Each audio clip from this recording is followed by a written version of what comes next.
Hi, this is Jason Fielder with Triad Formula.com. I want to talk to you about scalping and why the odds are kind of stacked against you as far as making a consistent profit with scalping.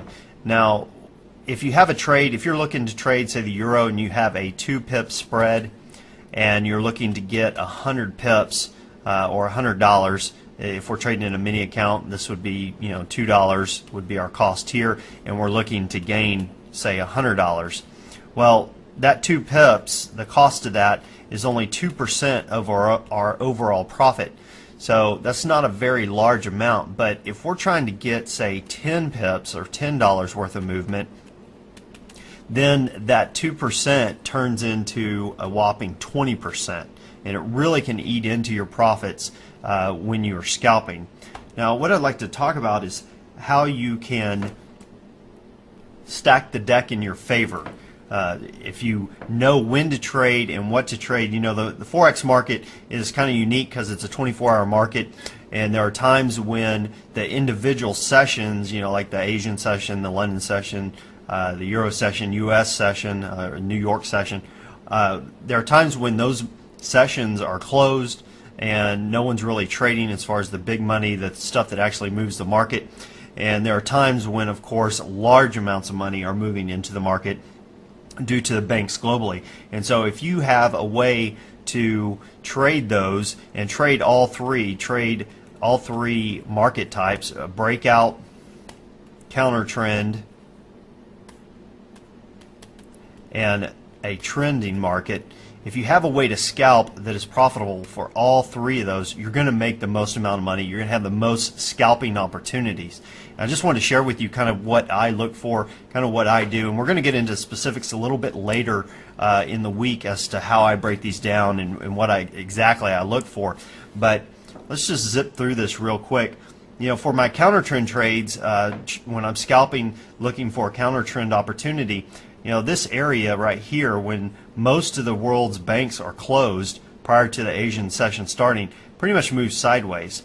If you notice over here, it's pretty much mirrored this dead space that we're looking at, and this is a great time if you have a good counter trend strategy just to make large profits every day looking at it, and that it's going to happen. I call it my 3 to 7 trade because for me it's 3 to 7 p.m. Eastern time. So that's my 3 to 7 trade, and that's a great trade. No one's really trading at that time frame.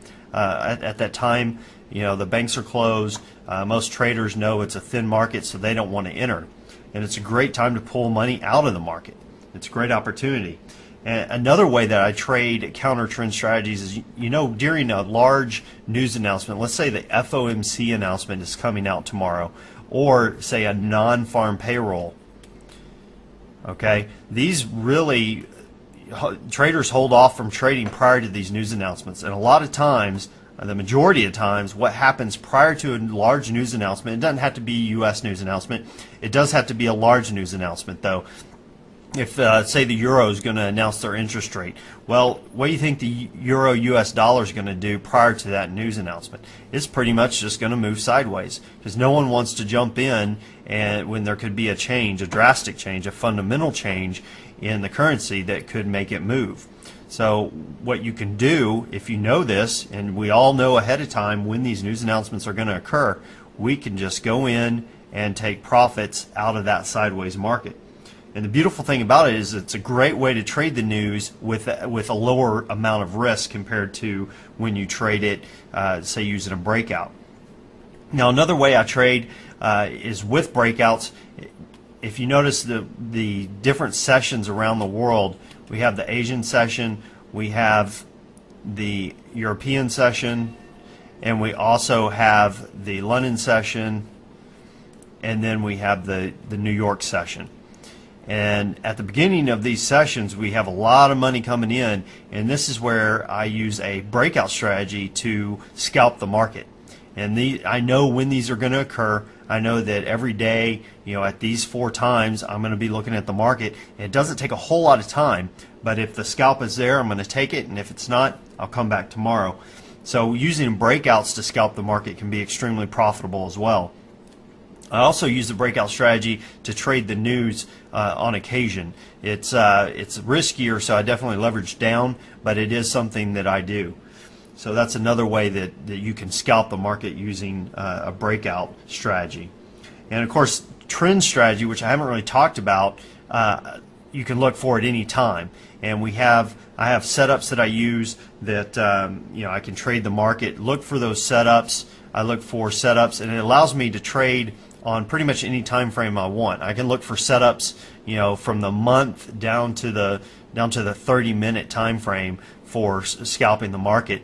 As far as the setups, and I actually can scalp the market on the minute time frame, the 5-minute, 15-minute, 30-minute. I typically do the majority of my scalping on the 15 and 30-minute.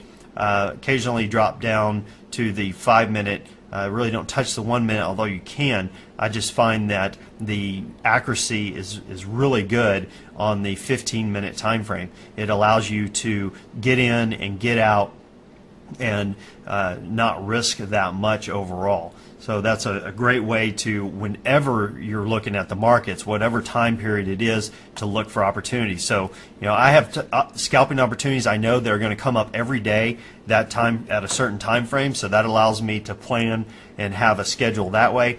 I also have scalping strategies where I can just jump in the market, and if I have some free time or my schedule's kind of switched around, I can jump in and look for opportunities and pull pips out of the market, and I'm not locked down to those specific time frames to trade. Well, that about does it for what I wanted to go over just real quick. And like I said, we're going to get into in future videos, we're going to get into very specific, how do I do this? How am I able to use a counter trend strategy prior to the news to pull out profit? How do I use a breakout strategy at the open of the markets globally to pull out profits? And also, how do I find trends on the 5-minute time frame and the 15-minute time frame? How can I do that? Well, that about does it for now. Until next time, this is Jason Fielder. Good trading.